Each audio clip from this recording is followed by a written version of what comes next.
নবী করিম সাল্লাল্লাহু আলাইহি ওয়াসাল্লাম ইন্তেকাল করলেন।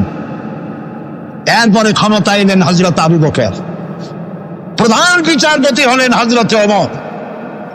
ইতিহাস লিখছে ফামাকাতা আমান কামিলান ফালাম ইয়াখতাসিম ইলাইহি ইসনান। 1 বছর পার হয়ে গেল, হযরত ওমরের বিচারালয় একটা লোক বিচার চাইতে আসে নাই। আছে পৃথিবীতে কোন ইতিহাস এরকম যে 1 বছরে প্রতি মামলা হয় না? বলেন আপনারা আছে? হযরত ওমর রাদিয়াল্লাহু তাআলা আনহু হযরত আবু বকরের কাছে গিয়ে বললেন, মা হাজাতা বি ইনদা কওমিন মুমিনিনা ইয়া খলিফাত রাসূলিল্লাহ, হে আল্লাহর রাসূলের খলিফা, এই দেশে একটা বিচারকের দরকার কি? তিনি জিজ্ঞেস করলেন, লিমাযা?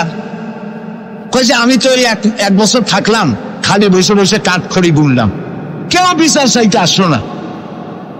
হযরত আবু বকর জিজ্ঞেস করলেন, তোমার কাছে যে কেউ বিচার চাইতে আসলো না তার কারণ কি? তিনি বললেন, দীনুহুমুন নাসিহা, এই জাতির দিন হচ্ছে নাসিহা করা, পরস্পরের কল্যাণ কামনা করা। ওয়া মানহাজুহুমুল কুরআন, আর তাদের সংবিধান হচ্ছে কোরআন। ওয়া আমালুহুম আল আমরু বিল মারুফ ওয়ান নাহয়ু আনিল মুনকার, আর এই জাতির আমল হলো ভালো কাজের আদেশ করা, অন্যায় কাজ থেকে মানুষকে বিরত রাখা। কুল্লু ওয়াহিদিন মিনহুম ইয়ারিফু হাদ্দাহু ফায়াকিফু ইনদাহু, আর এর প্রত্যেকটি ব্যক্তি তার সীমারেখা চেনে, আল্লাহর হদ সীমারেখা চেনে এবং সেই সীমারেখার কাছেই সে দাঁড়িয়ে যায়। সুতরাং এই যখন এই জাতির অবস্থা, ফাফিমা হুম ইয়াখতাসিমুনা ইলাইয়া ইয়া খলিফাত রাসূলিল্লাহ সাল্লাল্লাহু আলাইহি ওয়াসাল্লাম, এই যখন জাতির অবস্থা, সেই জাতি মামলা করতে আসবে কেন? সুবহানাল্লাহ। মামলা নাই, মোকদ্দমা নাই, এমন একটি সমাজ নবী করিম সাল্লাল্লাহু আলাইহি ওয়াসাল্লাম তৈরি করেছেন। এবং এই সমাজে মানুষকে উপার্জনের জন্য তাগিদ দেওয়া হতো, চুপ করে বসে থাকতে পারবে না, কাজ করে খাও। কি করে খাও? বলেন, কি করে খাও? কাজ করে খাও। হাত যে এইভাবে করে নেয়, এই হাতের কোনো দাম নাই, এভাবে করে তিনি দেয়, সেই হাতের দাম বেশি। সুবহানাল্লাহ। আল্লাহ রাব্বুল আলামিন বলেন, ফাইদা কুদিয়াতিস সালাতু ফান্তাশিরু ফিল আরদি ওয়াবতাগু মিন ফাদলিল্লাহ, নামাজ যখন পড়া হয়ে গেল, ছড়িয়ে পড়ো আমার ময়দানে, ক্ষেত খামারে, অফিসে, আদালতে, রুজি কামাই করো, বসে থেকো না। রাসূলুল্লাহ বলেছেন, ইদা সাল্লাইতুমুল ফাজরা ফালা তানুমু আন তালবে আরযাকুম, ফজরের নামাজ যখন পড়া হয়ে বসে থেকো না, ফালা তানুমু, ঘুমায়ো না, আন তালবে আরযাকুম, রুজি কামাবার জন্য মাঠে ময়দানে নেমে যাও। হযরত ওমর রাদিয়াল্লাহু তাআলা আনহু মসজিদে নববীতে ফজরের নামাজ পড়ে দেখলেন এক গ্রুপ লোক সেখানে বসা। জোহরের সময় দেখলেন সেই লোকগুলি বসা, আসরও দেখলেন, মাগরিবেও দেখলেন, এশাও দেখলেন। প্রশ্ন করলেন, তোমরা যে এখানে বসা, তোমরা কারা? গতকাল ফজর থেকে আজকে এশা পর্যন্ত দেখতেছি, তোমরা কারা? তারা বললো যে আমরা এখানে আল্লাহর জিকির আজগার করি, দূর থেকে আসছি। খাও কি? যে কিছু লোকে আমাদেরকে রান্না বান্না করে খাও, আমরা আল্লাহর জিকির করি তো এই জন্য রান্না বান্না করে আমাদের খাওয়াই যায়। হযরত ওমর বলছেন, তোমাদের মতো অলসগুলোরে যে খাওয়ায়, তোমাদের থেকে ওই লোকগুলির মর্যাদা আল্লাহর কাছে অনেক বেশি। তবে মনে রাখো, আগামীকাল ফজরের পরে যদি এই জায়গায় তোমাদেরকে বসে থাকতে দেখি, ব্যাট মেরে মসজিদের নববী থেকে বের করুন। কাজ করো। ইসলাম কাজের প্রতি উৎসাহিত করেছে এবং ধনাঢ্য লোককে দায়িত্ব দিয়েছে, অফি আমওয়ালিহিম হাক্কুল লিসাইল ওয়াল মাহরুম, ধনীদের উচিত গরিবদের অধিকার আদায় করে দেওয়া। তাই লা ইয়াকুনা দুলাতাম বাইনাল আগনিয়া মিনকুম, যাতে করে তোমাদের সম্পদগুলি গুটিগত কুরুচের ভিতরে যেন পঞ্জীবিত হয়ে না থাকে। নবী করিম সাল্লাল্লাহু আলাইহি ওয়াসাল্লাম তার রাষ্ট্র ব্যবস্থার মধ্যে একটি ব্যাংক তৈরি করেছিলেন। ব্যাংকের নাম ছিল বাইতুল মাল। বলুন, ব্যাংকের নাম কি ছিল? বাইতুল মাল। এই বাইতুল মাল ইনগ্রাল সেশন, ওপেনিং সেশন, এই বাইতুল মাল ব্যাংকে রাসূলুল্লাহ উদ্বোধন করলেন। উদ্বোধন করার সময় তিনি বললেন, মান তারাকা দায়নান আও দিয়ান ফালাইয়া, আমার রাষ্ট্রের ভেতরে কোন মানুষ যদি ঋণগ্রস্ত হয়ে মারা যায় আর তার ঋণ পরিশোধের কোন সুযোগ যদি না থাকে তার ছেলে মেয়ের কাছে, তার বউয়ের কাছে, তাহলে তার অসহায় সমস্ত এতিম বাচ্চা পরিবারের লোকগুলি আর ঋণ পরিশোধের দায়িত্ব আমি মুহাম্মদ সাল্লাল্লাহু আলাইহি সাল্লাম আমার কাঁধে উঠাইয়া নিলাম। এটি ছিল সোশ্যাল ওয়েলফেয়ার স্টেট, একটি কল্যাণ রাষ্ট্র। এই পৃথিবীতে কল্যাণ রাষ্ট্রের কনসেপশন সর্বপ্রথম যিনি দিয়েছেন আধুনিক রাষ্ট্র প্রতিষ্ঠান রূপকার বিশ্বনবী মুহাম্মদ রাসূলুল্লাহ সাল্লাল্লাহু আলাইহি ওয়াসাল্লাম। তাই রাষ্ট্র ছিল সুখী, সমৃদ্ধ, চুরি নাই, ডাকাতি নাই, মাস্টারি নাই, চাঁদাবাজি নাই। এই দৃশ্য যখন কাফেরেরা দেখলো, তখন কাফেরেরা মনে করলো যে আমরা তো খামোখাই রাসূলের সাথে বিরোধিতা করেছি, উনি তো আমাদের শত্রু না। তখন অবস্থাটা কি হলো? আল্লাহ রাব্বুল আলামিন এই পরিস্থিতিতে সূরা নসর নাজিল করলেন। মদিনার শেষ জীবনের ইযা জাআ নাসরুল্লাহি ওয়াল ফাতহু, জানেন না এই সূরাটা? পড়েন, ইযা জাআ নাসরুল্লাহি ওয়াল ফাতহু ورأيت الناس يدخلون في دين الله أفواجا فسبح بحمد ربك واستغفر إنه كان توابا ইদা জা নাসরুল্লাহিল ফাতহু, আল্লাহর পক্ষ থেকে যখন মদদ আসবে, বিজয় আসবে, তখন দেখতে পাবে দলে দলে লোক ইসলামে প্রবেশ করতেছে। সুবহানাল্লাহ। মদিনার জীবনের শেষ দিকে আর ভূখণ্ডে একটা কাফেরও ছিল না, সবাই বলেছে লা ইলাহা ইল্লাল্লাহু মুহাম্মাদুর রাসূলুল্লাহ। সুবহানাল্লাহ। প্রিয় ভাই সব, এই ছিল ইসলামী রাষ্ট্রের রূপরেখা। রাসূলুল্লাহ বলেছেন আমি তো চলে যাব, চিরকাল থাকবেন। তারাকতু ফীকুম আমরাইন লান তাদিল্লু মা তামাসসাকতুম বিহিমা কিতাবুল্লাহ ওয়া সুন্নাতুর রাসূল। আমি চলে যাব, দুটো জিনিস তোমাদের জন্য রেখে গেলাম। বলেন কয়টা জিনিস? একটা হলো আল্লাহর কিতাব, আর একটা কি? সুন্নাতুর রাসূল। এই দুইটা জিনিস রেখে গেলাম। মারির দাঁত দিয়ে কামড়ে ধরো, তাহলে পৃথিবীতে তোমরা বিচ্ছিন্ন হবে না, ধ্বংস হবে না। সুবহানাল্লাহ। প্রিয় ভাই সব, নবী করিম সাল্লাল্লাহু আলাইহি ওয়াসাল্লাম দুটি জিনিস রেখে গেলেন। কয়টা রাখলেন বলেন? দুইটা। ট্রেন চলে কয়টা লাইন দিয়া? বলেন, দুইটা লাইন। দুইটা লাইনের উপরে ট্রেন চলে। ট্রেন কি? কতগুলি কম্পার্টমেন্ট, এর মধ্যে মানুষ বসে, মাল সামান নিয়ে মানুষ বসলো। চাকার দূরত্ব আর লাইনের দূরত্ব যদি সমান থাকে, তাহলে কমলাপুর থেকে ছাড়বে, চিটাগং চলে যাবেন আরামসে, সব বুঝে ঘুমাইতে ঘুমাইতে, ঠিক কিনা? বোঝেন কথা? কিন্তু মাঝখানে যদি চাকাগুলো একটু ছেড়ায় যায়, ফাঁক বেশি হয়ে যায়, অথবা লাইন যদি একটু দেখা হয়ে যায়, তাহলে ট্রেন কি চলবে? কি হবে? অ্যাক্সিডেন্ট হলে যাত্রীরা কি হবে? মারা যাবে, মালপত্র সব শেষ হয়ে যাবে, ঠিক না? সুতরাং এটা যেমন বুঝলেন, আমরা আজ ছিলাম বেহেশতে, আসলাম দুনিয়া। আল্লাহ রাব্বুল আলামিন এই দুনিয়াবাসীদেরকে জান্নাতে নিতে চান, সুবহানাল্লাহ বলে। এই জন্য দুইটা লাইন করে দিয়েছেন। দুইটা লাইন রাসূলুল্লাহ পেতে দিয়ে গেলেন। একটার নাম হলো কোরআন, আর একটার নাম হাদিস। আর আপনার আমার দেহ, এই দেহগুলিকে ধরেন কম্পার্টমেন্ট, বগি, ট্রেনের বগি। এই বগি, এই ট্রেন, এই দেহ নামক বগিকে চালাবার জন্য কতগুলি চাকা দরকার। সেই চাকা হলো অর্থনীতির চাকা, রাজনীতির চাকা, সমাজনীতির চাকা, স্বরাষ্ট্রনীতির চাকা, পররাষ্ট্রনীতির চাকা। এই সব চাকাগুলি কোরআন হাদিস নামক দুইটা লাইনের উপরে যদি ছেড়ে দেন, কোরআন হাদিস অনুযায়ী যদি চালান, দেহ নামক গাড়ি দুনিয়া থেকে ছাড়বে, লাস্ট ডেস্টিনেশন আল্লাহর জান্নাতে চলে যাবে। আর যদি দেহ নামক এই গাড়িকে চালাতে গিয়া রাজনৈতিক চাকা যদি দৌড় দেয় ইংল্যান্ডের দিকে, সংস্কৃতির চাকা যদি দৌড় দেয় ভারতের দিকে, গণতন্ত্রের চাকা যদি দৌড় দেয় আমেরিকার দিকে, তাহলে দেহ নামক গাড়ির কি হবে? অ্যাক্সিডেন্ট অবধারিত। কথাটা কি বোঝা কঠিন না সহজ? সুতরাং আসুন, কোরআনের, আল্লাহ রাসূলের বলা ওই কোরআন আর ওই হাদিস, এই দুইটা নিয়ে আমাদের জীবনকে পরিচালিত করতে চেষ্টা করি। এবং এই চেষ্টা ফলবতী হতে পারে পার্লামেন্টে।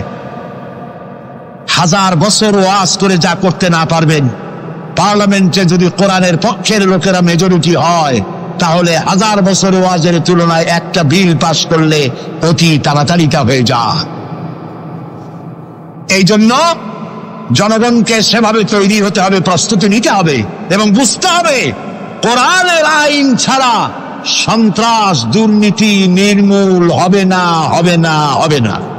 ডক্টর শহীদুল্লাহ যখন ডক্টরের ডিগ্রি করে দেশে ফিরলেন, তো লোকেরা মনে করলো ডক্টর হয়ে আসছে। পুরান ঢাকার লোকেরা সবাই গেল তার কাছে জ্বর, সর্দি, ব্রঙ্কাইটিস, টাইফয়েড, নিউমোনিয়ার ওষুধ আনার জন্য।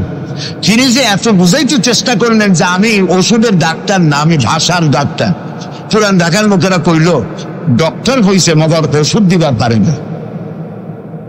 ডক্টর মরহুম শহীদুল্লাহ তিনি বক্তৃতা করতে গিয়ে বলতেন শিক্ষিত লোকদেরকে, উনি তো সাধারণ লোকদের মধ্যে বক্তৃতা করতেন না, শিক্ষিত লোকদের মধ্যে বক্তৃতা করতে গিয়ে বলতেন, তোমরা যতই শিক্ষা গ্রহণ করো, ব্রিফকেস ভর্তি করে যত ডক্টরের ডিগ্রি আনো না কেন, এই কিতাবের জ্ঞান যদি না থাকে তোমরা পণ্ডিত, তবে তোমরা মূর্খ পণ্ডিত। এই কিতাবের জ্ঞান যদি থাকে তাহলে তোমরা সত্যিকারের পণ্ডিত হইতে পারবা। সেই কিতাবখানার নাম কি? আমি আজ আপনাদের সামনে এই কোরআন থেকে সেই কথাগুলি বলবো ইনশাআল্লাহ। আপনারা দোয়া করেন যেন বলতে পারি। আমি আল্লাহর কাছে নিজেকে সমর্থ করতেছি, সুবহানাকা লা ইলমা লানা ইল্লা মা আল্লামতানা। আল্লাহ তাআলা, আমার তো কোনো জ্ঞান নাই, আমি তো লোকেরা আমাকে মুফাসসিরে কোরআন বলে, কিন্তু আমি তো জানি আমি কি, আমি কোরআনের একজন ছাত্র মাত্র। এই লাখো জনতাকে তোমার কোরআন থেকে বলা তৌফিক দান করে দিও, বলি আমিন। প্রিয় ভাই সব, শয়তানের ওয়াসওয়াসা থেকে আসুন আগে পানা চেয়ে নি। সবাই পড়েন আমার সাথে, আউযু বিল্লাহি মিনাশ শাইতানির রাজীম, বিসমিল্লাহির রাহমানির রাহিম। বিতাড়িত মজদুদ শয়তানের ওয়াসওয়াসা থেকে আল্লাহর কাছে পানা চাই, বলেন আমিন। পরম করুণাময় আল্লাহ রাব্বুল আলামিন নামে শুরু করছি। আল্লাহ তাআলা আমাদেরকে সৃষ্টি করে অন্ধকারে ছেড়ে দেননি। কি বলেন, অন্ধকারে ছেড়ে দিয়েছেন? কেউ কেউ বলে যে না, আল্লাহ তাআলা কি রাস্তা করেছেন? আল্লাহ তাআলা রাস্তা তৈরি করেছেন, এটা আপনাদের বুঝতে হবে। পাহাড়ি এলাকায় আপনি যদি হারায় যান, সেখানে কোনো গভর্নমেন্ট রাস্তা করে নাই, কিন্তু আল্লাহ তাআলা গিরিপথ তৈরি করে রাখছেন। মরুভূমির মধ্যে যদি হারিয়ে যান, সেখানেও আপনি দিক নির্দেশনা পাবেন। সমুদ্রের ভিতরে যদি আপনি হারিয়ে যান, কোনো নাবিক যদি হারায়, দিনের বেলায় সেটা কম্পাস দিয়ে চললো, রাতের বেলায় তার চলার জন্য আকাশে আল্লাহ তারকা খচিত করে রেখেছেন, যাতে নাবিকরা হারিয়ে না যায়। যে আল্লাহ রাব্বুল আলামিন পাহাড়ি এলাকার ভিতরে মানুষ যেন হারিয়ে না যায়, এজন্য পাহাড়ের ভিতরে গিরিপথ তৈরি করলেন। মরুভূমির ভিতরে চলার জন্য দিকের নির্দেশনা দিলেন। সমুদ্রের ভিতরে নাবিক যাতে না হারায়, আকাশে তারকা আল্লাহ তাআলা খচিত করে রাখলেন। সেই আল্লাহ রাব্বুল আলামিন পৃথিবীতে মানুষ চলাফেরা করবে, মানুষ জন্মগ্রহণ করে মৃত্যু পর্যন্ত চলার জন্য তার অর্থনীতি প্রয়োজন, রাজনীতি প্রয়োজন, সমাজনীতি প্রয়োজন, তার শিক্ষানীতি প্রয়োজন। জীবনের এই নীতিমালার বাঁকে বাঁকে মোড়ে মোড়ে সে হারায় যাবে। আল্লাহ তাআলা এমনকি তার বান্দার প্রতি আচরণ করতে পারেন না। সেজন্য রব্বুল আলামিন বান্দা পৃথিবীতে যেন সঠিক পথে চলতে পারে, এজন্য তার জীবনের প্রত্যেকটি মোড়ে মোড়ে বাঁকে বাঁকে আল্লাহ তাআলা কোরআনের আলো, নূরের আলো আল্লাহ জ্বালিয়ে রেখেছেন। আল্লাহ তাআলা বলেন, قد جاءكم من الله نور وكتاب مبين। قد جاءكم من الله نور। ও পৃথিবীর মানুষেরা শোনো, অবশ্যই আমি আল্লাহর পক্ষ থেকে তোমাদের জন্য এসেছে আলো, ওয়া কিতাবুম মুবিন, আর দিয়েছি আমি একটা স্পষ্ট কিতাব, সুস্পষ্ট কিতাব। তোমাদের সৃষ্টি করে আমি অন্ধকারে ফালাই দেই নেই, আমি একটা আলো দিছি। সেই আলোটা কি? সূর্য? সেটি কি চন্দ্র? না, সেটি চন্দ্র নয়, সেটি সূর্য নয়। সেই আলোটির নাম হলো মুহাম্মাদুর রাসূলুল্লাহ সাল্লাল্লাহু আলাইহি ওয়াসাল্লাম। জীবনের এমন কোন দিক এবং বিভাগ নাই যেখানে আল্লাহ তাআলা মুহাম্মদ সাল্লাল্লাহু আলাইহি সাল্লামকে আদর্শ বানান নাই। সুবহানাল্লাহ বলুন। আমি তার কথাই আজকে আপনাদেরকে বলবো ইনশাআল্লাহ। বলি ইনশাআল্লাহ। প্রিয় ভাই সব, এই পৃথিবীতে আল্লাহ রাব্বুল আলামিন সব থেকে দুর্বল করে সৃষ্টি করেছেন মানব গোষ্ঠীকে। মানুষেরা সব থেকে দুর্বল। আপনি বলতে পারেন যে কেমনি আমরা দুর্বল হইলাম, এত মারামারি করি তারপরেও দুর্বল? হ্যাঁ, তারপরেও দুর্বল। যেমন গরু, সে তার আত্মরক্ষার জন্য মাথায় 2টা শিং পাইছে, আমরা কেউ শিং পাইনি, আমরা দ্রুতগতি করতে পারিনি, ঠিক না? কথা কন না কেন? কুকুরে কামড়াইতে পারে, কুকুরের কাজ কুকুরে করেছে, কামড় দিয়েছে পায়, তাই বলে কি কুকুরে কামড়ানো মানুষের শোভা পায়? মানুষ কি কুত্তার গায়ে কামড় দিতে পারবে? ওই রকমের শক্তিশালী দাঁত মানুষের আল্লাহ দেন নাই। সাপেরে আল্লাহ তাআলা বিষধর দন্ত দিয়েছেন, বাঘের খাবার মধ্যে নখর দিয়েছেন, মূলার মতো মোটা মোটা দাঁত দিয়েছেন। এমনকি আত্মরক্ষার জন্য ভীমরুল বলারের রুল ফুটাবার মতো শক্তি আল্লাহ দিয়েছেন। এবার বলেন তো, আপনার কাছে আত্মরক্ষার কি আছে? আপনি তো বলতেই পারেন বীরত্বের সাথে, হ্যান করেঙ্গে ত্যান করেঙ্গে, লাঠি কে আমদার মুগুর ভরেঙ্গে, বলতে পারবেন, কিন্তু লাঠির মধ্যে মুগুর আপনি ভরতে পারবেন না। মানুষের কাছে আত্মরক্ষার কোনো হাতিয়ার নাই। এই মাহফিলের মধ্যে যদি এখন একটা সাপ ঢোকে অথবা বড় জাতের কয়েকটা ব্যাঙ ঢোকে, লাফানো শুরু করবে এই মাথা দিয়া, এই মাথা দিয়ে দৌড় আরম্ভ করবে। তারপর অন্তত সদরঘাট পর্যন্ত দৌড়ে গিয়ে জিজ্ঞেস করবে, ভাই আমরা দৌড়াই কেন? তো সামান্য ব্যাঙের সাথে পারি না, সামান্য সাপের সাথে পারি না, বললা ভীমরুলের সাথেও পারি না। আত্মরক্ষামূলক হাতিয়ার আমাদের কাছে দেওয়া হয় নাই। এরপরে এমনকি আমরা চোখে ভালো করে দেখি না, চোখ দিয়েও আমরা দেখতে পাই না। আপনারা বলবেন তাহলে আমরা কি ভেলকি দেখি? না, ভেলকি দেখেননি। আমাদেরকে দেখতে হলে আমরা আলোর সাহায্য দেখি, আলো না হলে আমরা দেখতেও পারি না। অমাবস্যার রাতে মানুষ নিজের শরীরও নিজে দেখতে পারে না। এই যে অবস্থা, এই যে দুর্বলতা, এই দুর্বল মানুষকেই পৃথিবীর সকল সবল প্রাণীর চাইতে আল্লাহ তাআলা শ্রেষ্ঠ করেছেন। শ্রেষ্ঠ কে বলেন? কে? কিসের দিক থেকে শ্রেষ্ঠ? জ্ঞান। জ্ঞান দিয়ে আল্লাহ মানুষকে শ্রেষ্ঠ করেছেন। সুতরাং জ্ঞান দিয়ে আপনি সব চিনবেন, আর আলোর পথ চিনবেন না, তা তো হতে পারে না। এই জন্য আপনি সব যেমন চেনেন, আলোর দিশাও আপনাকে পাইতে হবে। আপনার নেতা Karl Marx, Lenin, Mao Tse-tung, Hegel, Darwin, Copernicus, Kepler, এরা আপনার নেতা হতে পারে না। আপনার আমার নেতা হবেন মুহাম্মদুর রাসূলুল্লাহ সাল্লাল্লাহু আলাইহি ওয়াসাল্লাম। আচ্ছা, ওনারা নেতা হবেন না কেন? সেটাও একটু ব্যাখ্যার দাবি রাখে। ওনারাও কিন্তু কষ্ট করেছেন। মার্কস, হেগেল, মাও সেতুং, এরা কষ্ট করেছেন, জেল খেটেছেন, বই লিখেছেন, মানবতার কল্যাণে এগুলি করেছেন।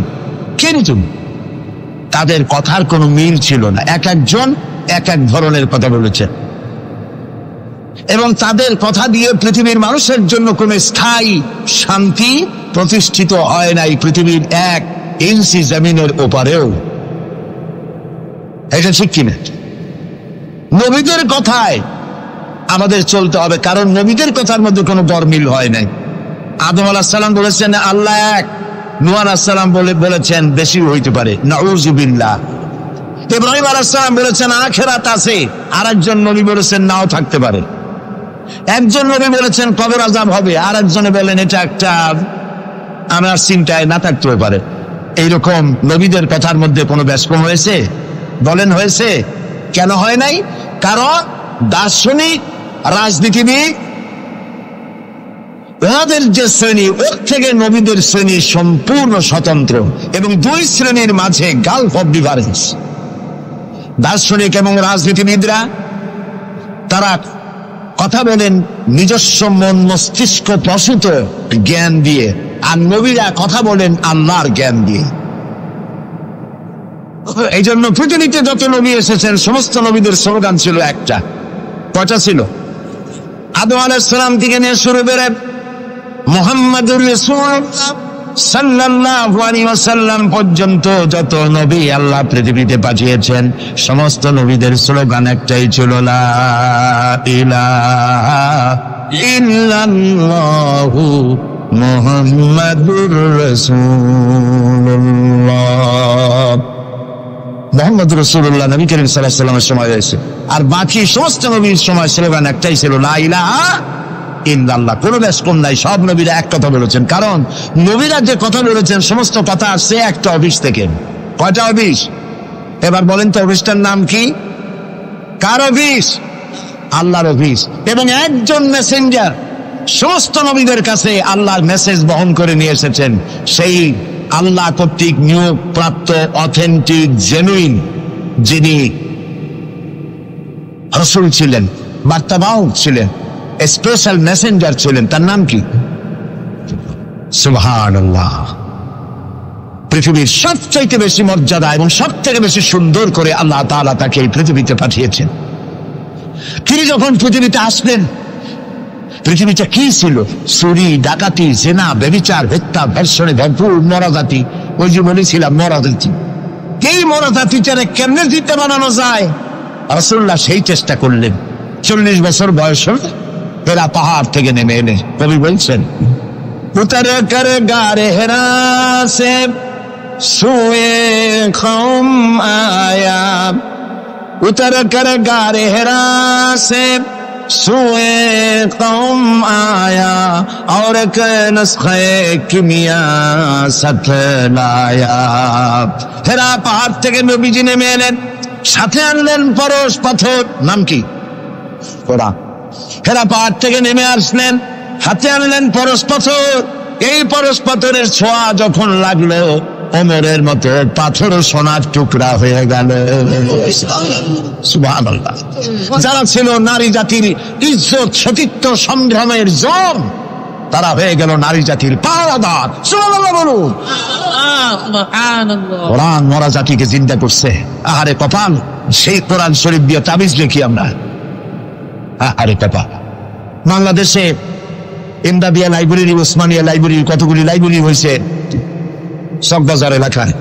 আমি তাদেরকে অনুরোধ করব, আপনারা এই আকামটা কখনো করবেন না। ভালো কাজটা করতেছেন, বইপত্র ছাপেন, কিন্তু কোরআন শরীফের মধ্যে আপনারা তাবিজ ঢুকাইছেন। তাদের লেখা, তাদের ছাপানো কোরআন শরীফের মধ্যে দেখা যায় সূরা ইউসুফের নকশা, সূরা মরিয়মের নকশা, সূরা মায়েদার নকশা, ইয়াসিনের নকশা, এবং লেখা আছে এই নকশা ব্যবহার করলে মাথা ভালো হবে, ওই নকশা ব্যবহার করলে বিয়ে হবে তাড়াতাড়ি, এই নকশা ব্যবহার করলে তাড়াতাড়ি বাচ্চা হবে। কোথায় পেয়েছি? কোরআন শরীফ তাবিজের জন্য নাজিল হয় নাই, বিশ্বাস করুন মুসলমান। সুতরাং নকশা আঁকায়া কোরআন শরীফে ছাপানো আল্লাহর কালামের সাথে বেয়াদবি। যারা এই কাজটি করছেন, আমি তাদেরকে অনুরোধ করি, আল্লাহর রাস্তায় এই কাজ বন্ধ করে দিন, আর তওবা করুন। কোথায় পেলেন? সূরার কতগুলি নকশা বানাইছেন, 577, 1372, 1940।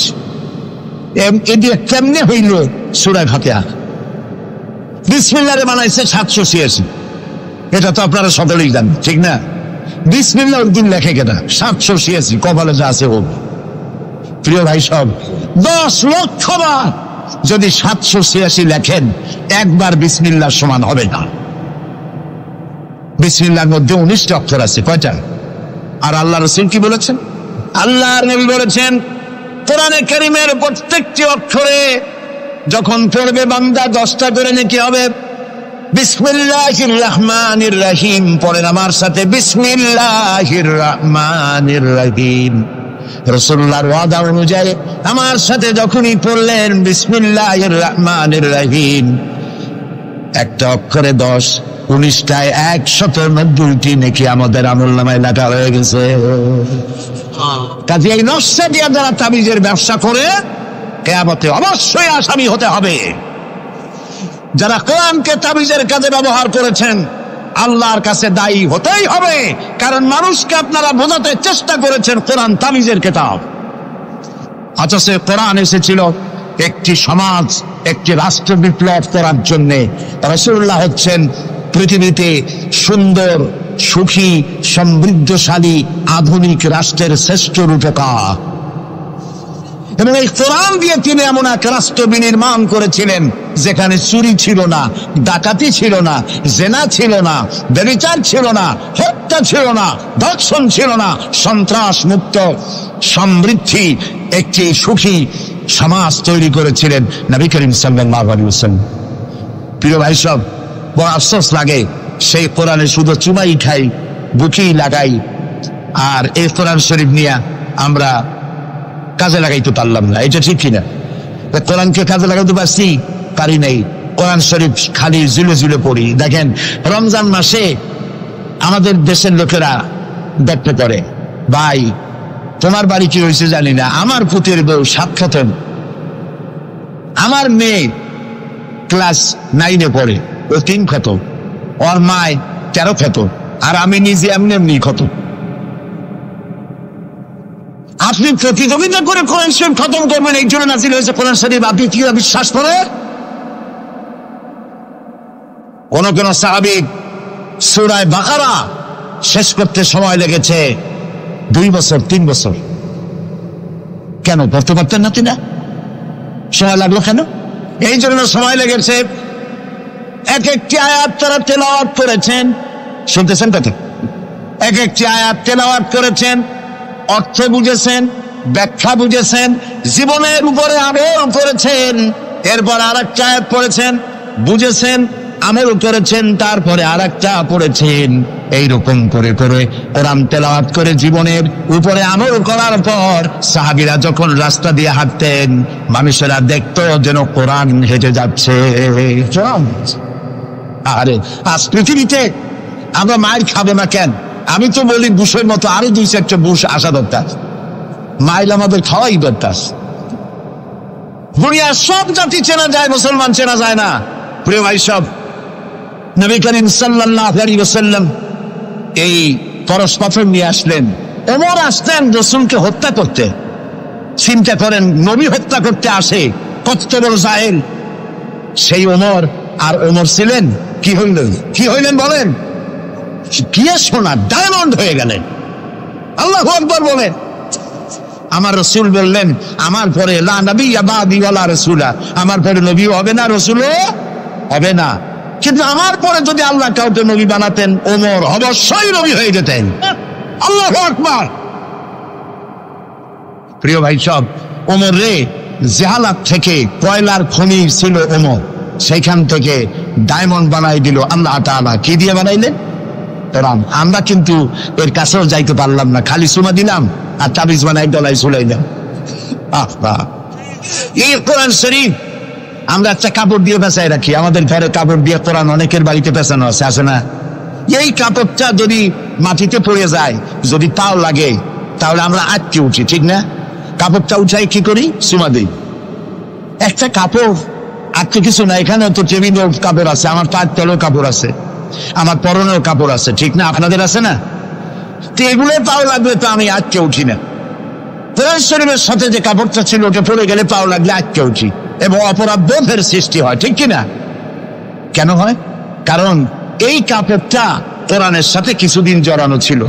কয়েকটা দিন কোরআনের সাথে জড়িয়ে থাকার কারণে একটা কাপড়ের টুকরার ইজ্জত যদি বাড়ে, ইজ্জত যদি বেড়ে গেল, যাদের জন্য কোরআন নাজিল হইল ওদের ইজ্জত বাড়লো না।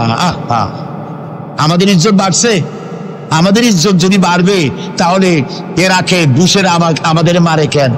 আমাদের ইজ্জত যদি বাড়ে তাহলে শ্যারন প্যালেস্টাইনে আমাদের মারে কেন? আমাদের ইজ্জত যদি বাড়ে তাহলে কাশ্মীরে ভারতের কাফের সরকার আমাদের মারে কেন? আলজেরিয়ায়, বসনিয়ায়, চেচনিয়ায়, এরিত্রিয়ায়, সারা পৃথিবীতে আমরা মার খাচ্ছি। তাহলে কি এই কথা বুঝবো যে কোরআন থাকবে যে জাতির কাছে, কোরআনের কারণেই তারা মার খাবে? আল্লাহ কি বলে শুনি। আল্লাহ রাব্বুল আলামিন বলেন, তাহা মা আনজালনা আলাইকাল কুরআনা লিতাশকা। ও নবী, কোরআন আমি এই জন্য নাজিল করি নাই যে কোরআন আপনাকে ভাগ্য বিপর্যস্ত করে দেবে, হতভাগ্য বানাই দেবে। কোরআন এই জন্য নাজিল করি নাই। কোরআন নাজিল করেছে এই জন্য কোরআনের ধারক বাহক যারা হবে তারা শাসিত হবে না, গোটা বিশ্বকে তারা শাসন করবে। এই জন্য এসেছিল কোরআন। কারণ কোরআন দিয়ে শাসন করলেই মানুষেরা নিরাপত্তা পাবে। নারীর অধিকার কে দিল? এই কোরআন দিয়েছে। শ্রমিকের অধিকার কে দিল? এই কোরআন দিয়েছে। কৃষক, মজুর, সাদা এবং কালো মানুষের ব্যবধান কে দূর করলো? এই কোরআন করেছে। সুবহানাল্লাহ। এই কোরআনের মধ্যে কি কি আছে? এর মধ্যে রাজনীতি আছে, অর্থনীতি আছে, সমাজনীতি আছে, দর্শন আছে, এর মধ্যে পররাষ্ট্রনীতি আছে, স্বরাষ্ট্রনীতি আছে। বিজ্ঞান আছে বলে এ কোরআন বিজ্ঞানের বই নয়। ইতিহাস আছে বলে এ কোরআন ইতিহাসের বই নয়। রাজনীতি আছে বলে এটা রাজনীতির কিতাব নয়। অর্থনীতি আছে বলে এটা অর্থনীতির কিতাব নয়। তাহলে প্রশ্ন হবে এটা কি? এটা হচ্ছে মানুষের জীবন পরিচালনার জন্য যত নীতি প্রয়োজন, সমস্ত নীতির মূল নীতি যে কিতাবে লেখা হয়েছে সেই কিতাবের নাম আল কোরআন। প্রিয় ভাই সব, নবী করিম সাল্লাল্লাহু আলাইহি ওয়াসাল্লাম কে আল্লাহ তাআলা এজন্য পাঠান নাই যে তিনি আর তার সাহাবীরা মসজিদে বসে বসে আল্লাহ আল্লাহ করবেন আর রাষ্ট্র চালাবে ফেরাউন আর নমরুদেরা, রাষ্ট্র চালাবে আবু জাহেলের গোষ্ঠীরা, ফাসিক, ফুজ্জার, নামাজ নাই, রোজা নাই, ঘুষখোর, মদখোর, এরা রাষ্ট্র চালাবে। এই জন্য ইসলাম আসে নাই। ইসলাম এসেছে রাষ্ট্র পরিচালনা করার অধিকার কোরআনে কার? আল্লাহ রাব্বুল আলামিন বলেন, আলা লাহুল খালকু ওয়াল আমর ইনিল হুকমু ইল্লা লিল্লাহ। সৃষ্টি যার, আইন চলবে তার। সৃষ্টি যার, আইন চলবে তার। আলা লাহুল খালকু ওয়াল আমর, সৃষ্টি যার, আইন তারই চলবে। কারণ এই কোরআনের তো কোনো পরিবর্তন নাই। এটি সংবিধান, এটি কনস্টিটিউশন। আমাদের একটা কনস্টিটিউশন আছে, আছে না? তবে তৈরি হয়েছিল 72-তে। 1972 সালে বাংলাদেশের সংবিধান রচিত হয়েছিল। আজকে 2004। 1972 থেকে 2004 এ পর্যন্ত আমার দেশের কনস্টিটিউশন অ্যামেন্ডমেন্ট, সংযোজন, বিয়োজন, পরিবর্তন, পরিবর্ধন ইত্যাদি হয়েছে নাকি হয়নি? কয়বার হয়েছে? 13 বার হয়ে গেছে। 13 বার হয়েছে আর 14 বার হবে খুব শিগগির। তাহলে স্বাধীনতার 32 বছরের ভিতরে যদি সংবিধান 14 বার পরিবর্তন হয়, সংশোধন হয়, এই রেশিও অনুযায়ী 100 বছর যদি যায়, তাহলে কম্বলের লোম বাঁচলে থাকবে কিছু? এটাও একটি সংবিধান। এটার নাম কি? সংবিধান, মানবতার সংবিধান। এটি শুধু মুসলমানদের জন্য নয়। কোন মুসলমান দাবি করতে পারবে না কোরআন একমাত্র আমার কিতাব? না। আল্লাহ তাআলা শুরুতেই বলে দিয়েছেন, হুদাল লিন-নাস, হুদাল লিল-মুত্তাকিন, হুদাল লিন-নাস, হাযা বায়ানুল লিন-নাস। পৃথিবীর সমস্ত মানব গোষ্ঠীর জন্য হেদায়েতের সর্বশেষ কিতাবের নাম কি? কোরআন শরীফ। প্রিয় ভাই সব, 1400 বছর বা 1500 বছর হয়ে গেছে কোরআনের বয়স। পরিবর্তন হয়েছে কয়বার? কয়বার হয়েছে? কিয়ামতের আগ পর্যন্ত আর কয়বার হবে? একবারও হবে না। কারণ এই কিতাব আসছে কার কাছ থেকে? আল্লাহর কাছ থেকে। তিনি নির্ভুল, তার কোনো ভুল নাই। আমার দেশের সংবিধান পরিবর্তন হয় কেন? এই জন্য হয়, যারা সংবিধান রচনা করেছিলেন ওনাদের কাছে ভবিষ্যতের জ্ঞান ছিল না। অতীতের অভিজ্ঞতার ভিত্তিতে বর্তমানকে সামনে রেখে সংবিধান রচনা করেছেন। আর যখন নতুন নতুন সমস্যা সামনে আসছে, তখন অতীতের অভিজ্ঞতা শেষ, নতুন অভিজ্ঞতা দিয়ে আবার পরিবর্তন করা লেগেছে। ঠিক কিনা? আল্লাহর কাছে কাল কয়টা? একটা। সেই কালটার নাম কি? মাশাআল্লাহ, আপনাদেরকে 100 দিলাম। এইরকম কথা যারা মনে রাখতে পারে, এই সব শ্রোতাদেরই কথা বলে শুনাইয়া আনন্দ আছে। আল্লাহ যেন আমারও ফায়দা দেয়, আপনাদেরকেও দেন বলি আমি। তাহলে আল্লাহ রাব্বুল আলামিনের কাছে কাল হইল কয়টা? একটা। ওই কালটার নাম কি? বর্তমান। বর্তমানের উপরে ভিত্তি করে আল্লাহ তাআলা কোরআন তৈরি করেছেন, তাই এর কোনো অ্যামেন্ডমেন্টের প্রয়োজন হয় নাই, কিয়ামত পর্যন্ত হবে না। যদি শান্তি চাই, আমাদের দেশে এখন তো আগেও সন্ত্রাস ছিল, এখনো সন্ত্রাস আছে। সন্ত্রাস নির্মূল আমরা করতে পারবো না যতক্ষণ না এই কোরআনের শাসন প্রতিষ্ঠিত হচ্ছে, ততক্ষণ পর্যন্ত সন্ত্রাস নির্মূল করা যাবে না। এ ব্যাপারে আরো কথা সামনে বলবো, বলেন ইনশাআল্লাহ। প্রিয় ভাই সব, তো আল্লাহ রাব্বুল আলামিন আমাদেরকে একখানা কিতাব দিলেন আর জিজ্ঞেস করলেন, আমাদেরকে বললেন আফাগায়রা দীনিল্লাহি ইয়াবগুন ওয়া লাহু আসলামা মান ফিস সামাওয়াতি ওয়াল আরদি তাওআন ওয়া কারহা। আফাগায়রা দীনিল্লাহি ইয়াবগুন, আল্লাহর দেওয়া জীবন ব্যবস্থাকে ছেড়ে দিয়ে মানুষের তৈরি করা, অন্যের তৈরি করা কোন জীবন বিধান তোমরা তালাশ করো নাকি? আল্লাহ প্রশ্ন করছো। ওয়ালাহু আসলামা মান ফিস সামাওয়াতি ওয়াল আরদ, অথচ আকাশে যা আছে, জমিনে যা আছে, আনুগত্যের মস্তক সবাই অবনত করে দিয়েছে আমি আল্লাহর সামনে। সুবহানাল্লাহ। আর তাই সেখানে শান্তি, যারা আল্লাহর আইন মানে সেখানেই শান্তি। দেখেন, একটু আগে আমি বলেছিলাম শুরুতে, সকল প্রাণীর আত্মরক্ষার হাতিয়ার আছে। আমাদের যদি আত্মরক্ষা করতে হয়, লাঠি, বন্দুক, ছুরি ইত্যাদির আশ্রয় দিতে হয়। আমার শরীরে, আপনার শরীরে আত্মরক্ষামূলক কোন হাতিয়ার বলে নাই। এখন আপনি বলেন, আত্মরক্ষার হাতিয়ার আছে বাঘের। সুন্দরবনে বাঘ আছে নাকি নাই? আপনারা কি এটা শুনেছেন যে গত বছর সুন্দরবনের বাঘেরা কোনো একটা বিষয় নিয়ে রাগারাগি করিয়া নিজেরা কামড়ি করে 200 বাঘ মারা গেছে? হয়েছে এরকম? কুমিরের এত বড় বড় দা এরকম খিল লেগে যান। এই সব কুমিরেরা তারা জঙ্গলে অথবা নদীর ভিতরে মারামারি করিয়া নিজেরা মারামারি করে 400-500 কুমির মারা দিছে। পাখিরা মারামারি করে মরছে, সাপেরা মারামারি করে মরছে। এরকম হয়েছে কখনো? হয় না। বরং আমি বলতে চাই, এই পৃথিবীতে বাঘে, সাপে, কুমিরে, হাঙ্গরে, সিংহে যত না মানুষ মেরেছে, মানুষেরা নিজেরাই তার থেকে লক্ষ গুণে বেশি মানুষ মেরেছে। ওদের মধ্যে শান্তি আছে, আমাদের মধ্যে শান্তি নেই। ওরা আল্লাহর আইন মানে, মানুষ আল্লাহর আইন অমান্য করে, আর সেই জন্যই মানুষকে অশান্তি পোহাতে হয়। এই অশান্তি থেকে বাঁচতে হলে পথ কি? আল্লাহ রাব্বুল আলামিন বলেন, ইত্তাবিউ মা উনজিলা ইলাইকুম মির রাব্বিকুম ওয়া লা তাত্তাবিউ মিন দুনিহি আউলিয়া। ইত্তাবিউ মা উনজিলা ইলাইকুম মির রাব্বিকুম, আনুগত্য করো, অনুসরণ করো, অনুকরণ করো ওই জিনিসের যা তোমার রবের পক্ষ থেকে নাজিল হয়েছে। কি নাজিল হয়েছে বলেন?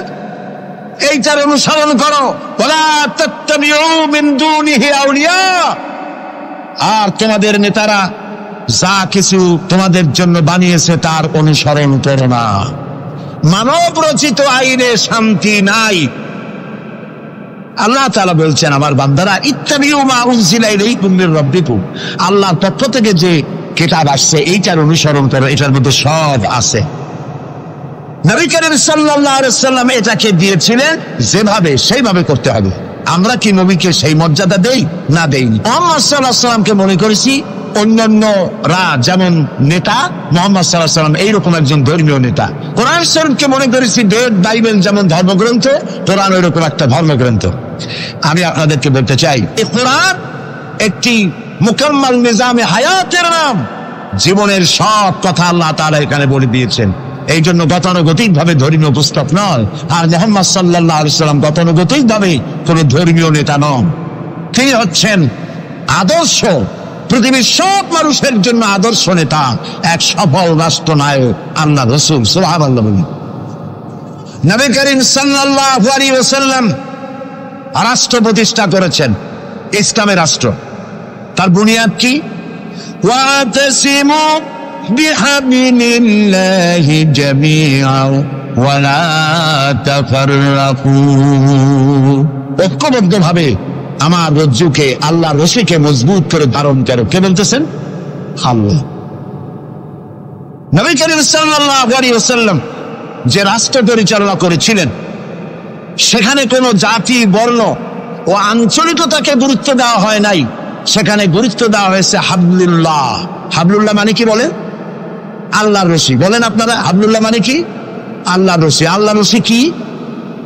এটাকে রশি বলা হইল কেন বলবো? সেটাকে রশি বলা হইল কেন? আমরা ছিলাম বেহেশতে। কোথায় ছিলাম? পড়ে গেছি কোথায়? ধরুন এটা একটা কুয়া, দুনিয়াটা কি? কুয়া। বেহেশতে থেকে পড়ে গেছি কুয়ার মধ্যে। এখন কুয়ায় পতিত মানুষ উঠাবার জন্য সব থেকে ভালো কি? বাঁশ। কুয়ায় পতিত মানুষ উঠাবার জন্য কোন জিনিস সব থেকে ভালো? রশি। আল্লাহ তাআলা কোরআন নামক একটা রশি ফেলাই দিলেন। পড়ে গেছে দুনিয়ায়। আমি চাই তোরা আবার তোদের হারানো বাড়িতে ফিরে আয়। এখন এটা রশি আল্লাহ ভালাই দিলেন। কুয়ার মানুষ উঠাবার জন্য রশি সব থেকে ভালো, তবে রশির দুইটা শর্ত লাগবে। শর্ত কয়টা? দুইটা। এক নম্বরের শর্ত হলো রশি যেন পচা পাটের দড়ি না হয়, তাহলে পরে নিচে যারা ছিঁড়ে পড়বে উপরে যে টান দিয়ে উঠাইতে যাবে, ছিঁড়া গিয়া প্রতিত মানুষের দাঁতটা ছিল ওগুলো ভাঙিয়ে শেষ হয়ে যাবে। তাহলে দড়ি কি হইতে হবে? মজবুত।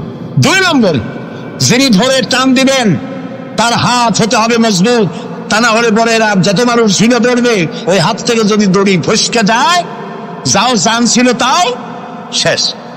উপরে ধরে আছেন কে? রশির অভাব প্রান্ত। আল্লাহর রশি কি পচা পাটের দড়ি? এর থেকে মজবুত দড়ি আর আছে? এই দড়ির অপার প্রান্তে ধরেছেন কে? গোটা পৃথিবীর সব মানুষ একত্রিত হয়ে এই রশি ধরো। আল্লাহ তাআলা বলেছেন অপার প্রান্ত ধরে হারানো বাড়ি জান্নাতে ফিরাই দেবেন। নবী করিম সাল্লাল্লাহু আলাইহি ওয়াসাল্লামের এটাই ছিল তার রাষ্ট্র প্রতিষ্ঠার মূলনীতি। কোরআন ধরো, কোরআন বোঝো। এই কোরআন দিয়ে তিনি একটি বিচার ব্যবস্থা চালু করলেন কোরআন দিয়ে। রাসূলুল্লাহ এখন প্রেসিডেন্ট, রাসূলুল্লাহ এখন কি? প্রেসিডেন্ট। দেখেন বিচার কেমনে হচ্ছে। আল্লাহ রাব্বুল আলামিন কোরআনের আয়াত দিয়ে বিচার ব্যবস্থা কন্ট্রোল করে দিলেন। বিচারে কারো পক্ষপাতিত্ব করা যাবে না। ওয়াইযা হাকামতুম বাইনান নাসি আন তাহকুমু বিল আদল। আল্লাহ তাআলা বলেন তোমরা যখন লোকদের মাঝে বিচার করবে, সুষ্ঠু বিচার করবে, ভালো ফয়সালা করবে, সুবিচার করবে। আর বিজাতীয়দের ব্যাপারে, অমুসলিমদের ব্যাপারে বিচার করতে গিয়ে তাদের উপরে জুলুম করবে না। ওয়ালা ইয়াজরিমান্নাকুম শানাআনু কওমিন আলা আন তা'দিলু। বিচার করতে গিয়ে হিন্দু, খ্রিস্টান, বৌদ্ধ, মুসলমান না, এই চিন্তা করে অমুসলিমদের উপরে বিচার করবে না। বিচার করতে হবে, সে বিচার যদি মুসলমানদের গায়ে লাগে তাও লাগুক, বিচার হতে হবে সুবিচার। প্রিয় ভাই সব, এই বিচারের ভিতরে জেনাকারের শাস্তি আছে। জেনাকারের শাস্তি কি হবে? চোরের শাস্তি কি হবে? আল্লাহ তাআলা বলে দিলেন আস-সারিকু ওয়াস-সারিকাতু ফাকতাউ আইদিয়াহুমা। চোর পুরুষ হোক আর নারী হোক, উভয়ের হাত কেটে দাও। এই আইনটা কার? আল্লাহ তাআলার আইন। এই আইনকে কিছু কিছু লোক বলে এইটা নাকি বর্বর আইন, বলেন নাউযুবিল্লাহ। আল্লাহর আইনকে যদি কেউ বর্বর আইন বলে তার ঈমান থাকে? আর ঈমান তো নাই, থাকবে কি? আল্লাহ বলছেন হাত কেটে দাও। এখন যারা এটার বিরুদ্ধে তারা বলে কি জানেন? ওদের তো বলা হয় বুদ্ধিজীবী। কি জীবী? বুদ্ধিজীবী। আর বুদ্ধির ঠেলায় যত বুদ্ধিজীবী আছে বাংলাদেশে দেখবেন মাথায় কারো চুল নাই। বুদ্ধির জ্বালায় চুল টুল সব শেষ। চতুর্দিকে কিছু আছে স্টেডিয়ামের মতো, চতুর্দিকে দর্শক মাস্টারে খালি। এরা বলে কি? এরা বলে চোরের হাত কাটা আইন বর্বর আইন। হাত কাটলে ও তো গরিব মানুষ, চুরি করছে, হাতটা কাটলে ওর ছেলে মেয়ে না খাই মরবে, সবাই হবে ভিক্ষু। এটা আইন হলো? ওই বেটারা জানে না চোরের হাত কাটা আইন রাসূলুল্লাহর মক্কি জিন্দেগিতে নাজিল হয় নাই। এই আইন নাজিল হয়েছে রাসূলুল্লাহ যখন মদিনায় প্রেসিডেন্ট। খাওয়া, পড়া, শিক্ষা, চিকিৎসা, বাসস্থানের গ্যারান্টি দেওয়া হয়ে গেছে। কারো খাবারের অভাব নাই, পড়ার অভাব নাই। এই সময় আয়াত নাজিল হলো। এখন তো যদি চুরি করে তাহলে বোঝা যাবে এটা তার পেশা অথবা নেশা। পেটের জ্বালায় তো চুরি করেনি। কাজে এখন যদি কেউ চুরি করে হাত কেটে দাও। হযরত ওমর রাদিয়াল্লাহু তাআলা আনহু বলেছেন তার জামানায় একবার দুর্ভিক্ষ হয়েছিল মদিনায়। তিনি বলেছিলেন এখন যদি কোন চোর ধরা পড়ে এই অবস্থায় যে পেটের জ্বালায় চুরি করছে, এটা যদি প্রমাণিত হয় তাহলে হাত কাটা আইন চালু করবা না। তার মানে ইসলাম আগে দেয় পেটে, তারপরে দেয় পিঠে। এই জন্য ইসলামী সরকার তার কাজই হলো জাতির উপরে, দেশবাসীর উপরে ইনসাফ করা, তাদের প্রয়োজন মিটিয়ে দেওয়া। এটা হচ্ছে তাদের দায়িত্ব। সেই দায়িত্ব করে ইসলাম। এবার দেখেন নরহত্যার শাস্তি। এই যে সমানে খুন হইতেছে বিভিন্ন জায়গায়, শাস্তি হয় না, সেই জন্য খুন বাড়তে থাকে। বিচারের কিছু মাইল পেস আছে, সেই মাইল পেসে চোরগুলা, ডাকাতগুলা, সন্ত্রাসীগুলা পার পাইয়া যায়। পুলিশেরা জীবন প্রাণান্ত করে এক একটা আসামি ধরে, প্রাণান্ত করে আসামি ধরে, তারপরে হাইকোর্ট থেকে জামিন পেয়ে যায়। যারে ধরলো জামিন পেয়ে গেল। এখন তো সে পুলিশের নাকের ডগায় আঙ্গুল দিয়ে দেখা যায়, পাল্লা নামার আটকাইতে, ঠিক না? ইসলামের বিধান ভিন্ন। হত্যা করেছে, ইয়া আইয়ুহাল্লাযীনা আমানু কুতিবা আলাইকুমুল কিসাসু ফিল কাতলা, তোমাদের প্রতি নরহত্যার শাস্তি স্বরূপ কিসাস নির্দিষ্ট করা হয়েছে, অর্থাৎ হত্যার বদলে হত্যা। যে হত্যা করেছে প্রমাণিত হয়েছে, পরে নিয়ে আসো পল্টনের মাঠে, রেডিওর সমস্ত চ্যানেলগুলিকে দাওয়াত দাও, পত্রিকার সাংবাদিকদের দাওয়াত দাও, লোকেরা দেখুক, সকলের সামনে ওকে হত্যা করা হোক। জিনার শাস্তি আযানি ওয়াযানিয়াতু আযানিয়াতু ওয়াযানি ফাজনিদু কুল্লা ওয়াহিদিন মিনহুমা মিআতা জালদা। জিনাকার পুরুষ, জিনাকারিনী মহিলা 100 দৌড়া মারো, যদি অবিবাহিতা হয়, আর বিবাহিতা হলে প্রাণদণ্ড দাও। একজন ধর্ষক যে নারী ধর্ষণ করেছে, ধর্ষণ হচ্ছে না, বিচার নাই। ওই আমলে গত 5 বছরে জাহাঙ্গীরনগর বিশ্ববিদ্যালয় এক কোরআনদার 100 বার জেনা করেছে, 100 বার। তারপরে ককটেল পার্টি করেছে। যখন পত্র পত্রিকায় সমালোচনার ঝড় উঠল, তখন সেই সময়ের নেতৃবৃন্দরা এর একটা বিচার উঠেছিল। সেই বিচার হলো ওই কুলাঙ্গার তাদেরই সোনার ছেলে, তারে ডাইকা মাথায় হাত বুলাইলো, এই দুষ্ট ছেলে, এরকম করতে নাই। এই হলো বিচার। ইসলামের বিচারটা কি?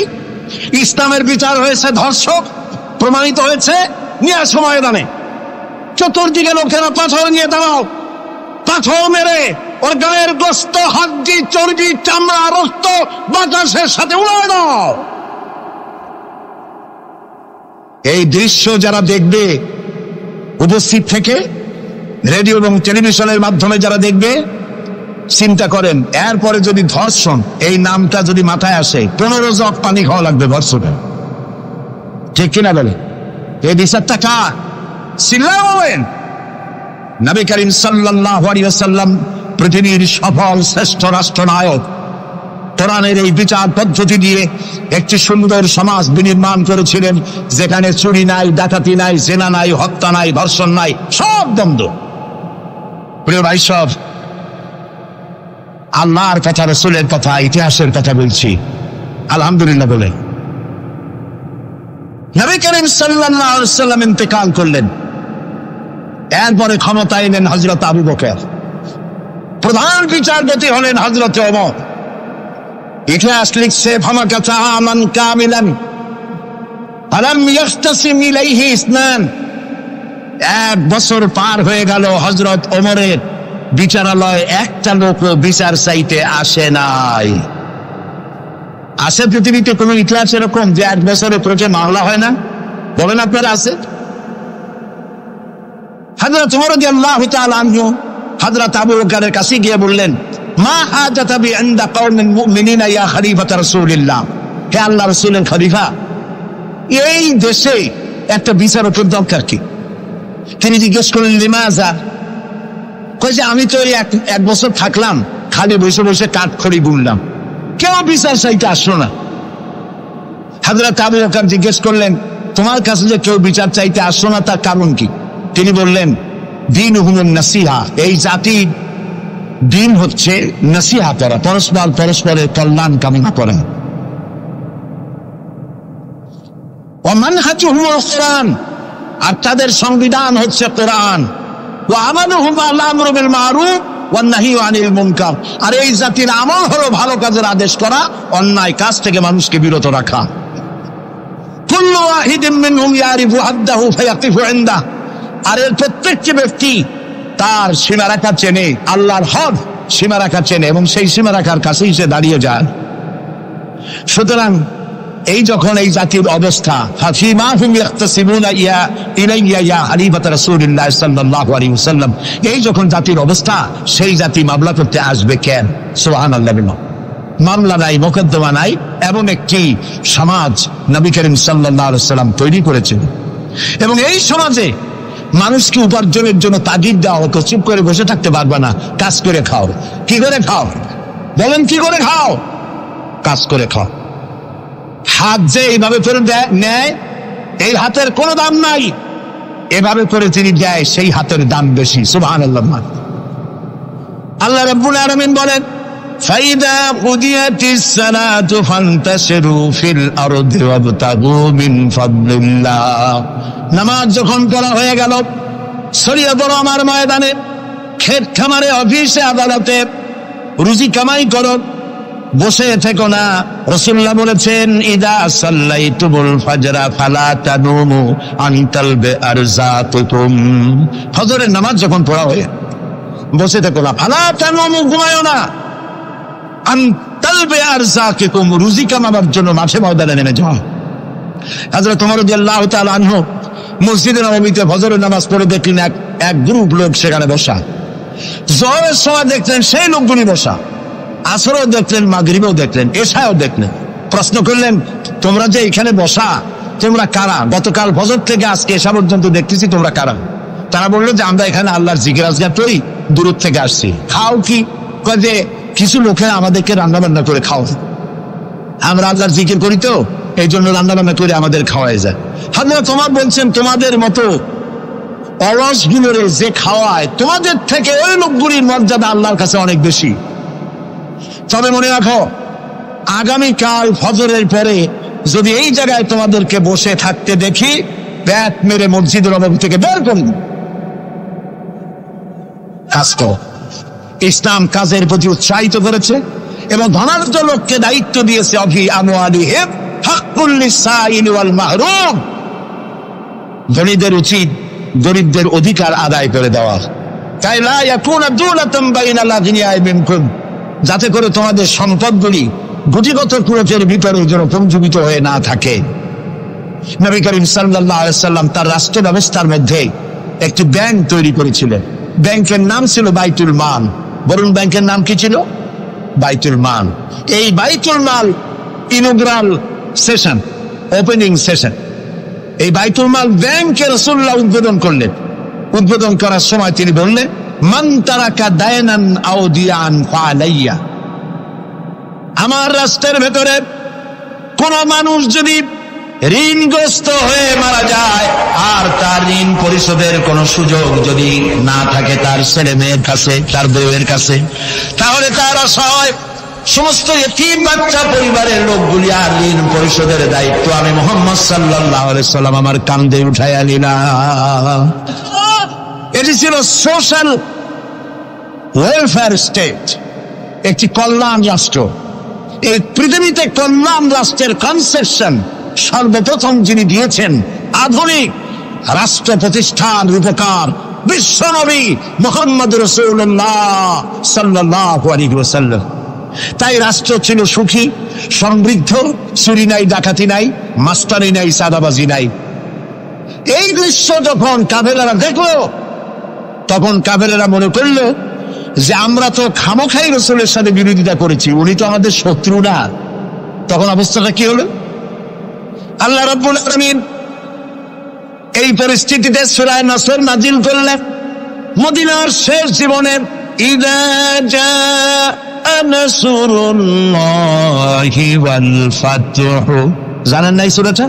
পড়েন, ইযা জাআ নাসরুল্লাহি ওয়াল ফাতহু وَرَأَيْتَ النَّاسَ يَدْخُلُونَ فِي دِينِ اللَّهِ أَفْوَاجًا فَسَبِّحْ بِحَمْدِ رَبِّكَ وَاسْتَغْفِرْ إِنَّهُ كَانَ تَوَّابًا। ইযা জাআ নাসরুল্লাহিল ফাতহু, আল্লাহর পক্ষ থেকে যখন মদদ আসবে, বিজয় আসবে, তখন দেখতে পাবে দলে দলে লোক ইসলামে প্রবেশ করতেছে। সুবহানাল্লাহ। মদিনার জীবনের শেষ দিকে আর ভূখণ্ডে একটা কাফেরও ছিল না, সবাই পড়েছে লা ইলাহা ইল্লাল্লাহু মুহাম্মাদুর রাসূলুল্লাহ। সুবহানাল্লাহ। প্রিয় ভাই সব, এই ছিল ইসলামী রাষ্ট্রের রূপরেখা। রাসূলুল্লাহ বলেছেন, আমি তো চলে যাব, চিরকাল থাকবেন। তারাকতু ফীকুম আমরাইন লান তাদিল্লু মা তামাসসাকতুম বিহিমা কিতাবুল্লাহ ওয়া সুন্নাতু রাসূল। আমি চলে যাব, দুটো জিনিস তোমাদের জন্য রেখে গেলাম। বলেন কয়টা জিনিস? একটা হলো আল্লাহর কিতাব, আর একটা কি? সুন্নাতে রাসূল। এই দুইটা জিনিস রেখে গেলাম। মারির দাঁত দিয়ে কামড়ে ধরো, তাহলে পৃথিবীতে তোমরা বিচ্ছিন্ন হবে না, ধ্বংস হবে না। সুবহানাল্লাহ। প্রিয় ভাই সব, নবী করিম সাল্লাল্লাহু আলাইহি ওয়াসাল্লাম দুটি জিনিস রেখে গেলেন। কয়টা রাখলেন বলেন? দুইটা। চেন চলে কয়টা লাইন দিয়া বলেন? দুইটা লাইন। দুইটা লাইনের উপরে চেন চলে। চেন কি? কতগুলি কম্পার্টমেন্ট, এর মধ্যে মানুষ বসে, মাল সামান নিয়ে মানুষ বসলো।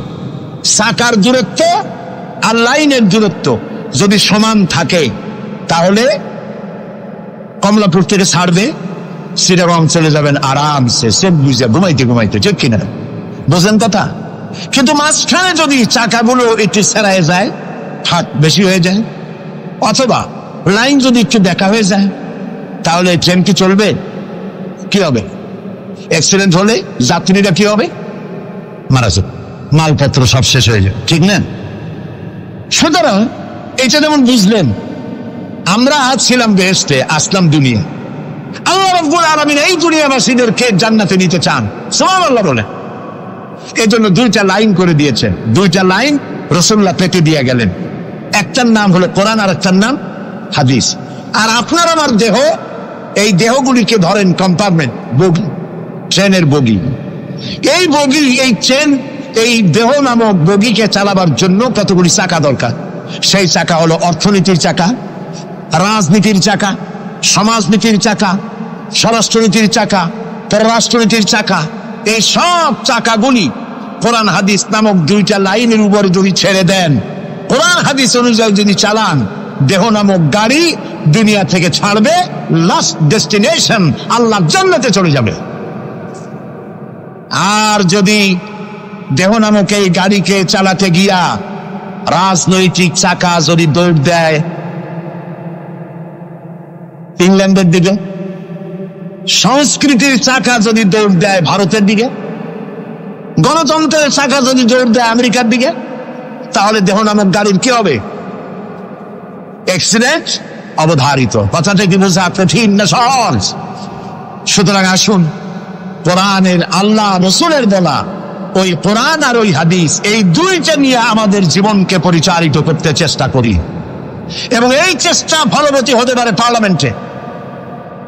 1000 বছর ওয়াজ করে যা করতে না পারবেন, পার্লামেন্টে যদি কোরআনের পক্ষের লোকেরা মেজরিটি হয়, তাহলে 1000 বছর ওয়াজের তুলনায় একটা বিল পাস করলে অতি তাড়াতাড়ি তা হয়ে যায়।